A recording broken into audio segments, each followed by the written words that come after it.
zombie face paint tutorial, I started with a fresh face of makeup, and I'm going to be using the Carly Bible palette. I will link it down below.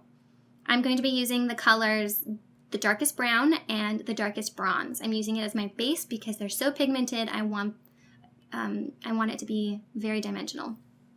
So I'm focusing on the under eye and the cheekbones. Now, zombies have cheekbones on point, so I'm going to be going over this area a lot because I want it to stick out. Make sure you don't forget the nose, the side of the nose. Contour that as well.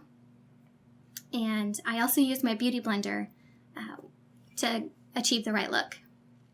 Now make sure you're going all the way up your face and all the way down your neck. And get your collarbone so that it doesn't look like your face and your neck are disconnected. Next, I'm using an e.l.f. eyeshadow palette in the purples and the blacks and the greens.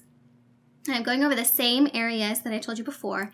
Now the purples and the greens simulate bruising. Now they're so pigmented, I don't want them to be on the very top. I want them to be a little bit underneath, so that's why I'm putting them on right now. Make sure you blend them, and don't forget your neck and chest as well.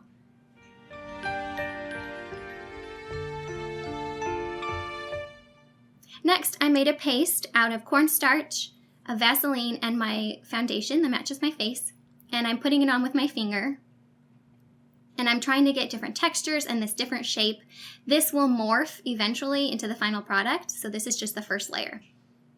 Now don't forget your purples and greens down below. Next, I'm using Almay in Smoke, just because I wanted a different color black than the e.l.f. palette, and I'm going back all those same places. And then I'm gonna start doing it on top of the textured makeup that I've already put on my neck and my chest. If it's not completely dried, your brushes will get a little gunked up, but if you wanna just use a paper towel and wipe it off, it fixes that problem. So now you're gonna be using e.l.f. Kohl eyeliner in black. One side is a liner and one side is a smudger. That really helped in this tutorial. Don't forget your eyebrows and blend like crazy. The Beauty Blender was awesome with this eyeliner.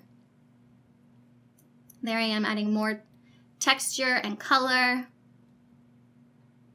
I also added a little bit of a highlight. It's a darker highlight because I don't want it to be stark white. Now I'm doing my own concoction of blood.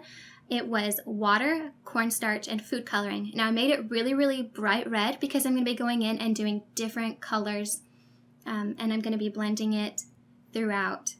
So the Beauty Blender was amazing during this process. Now I want to add more texture. Super crazy thick right now, and I just kind of want to work with it. And now I'm going in with a darker red. I added a little bit of green pigment to the red, and I kept the other red as well. So I have two colors, the darker and the lighter, and I'm going back in and I'm rotating, blending, letting it dry. And make sure you also get your dress and your chest that isn't exactly the zombie bite, once again, because you want it to blend really well.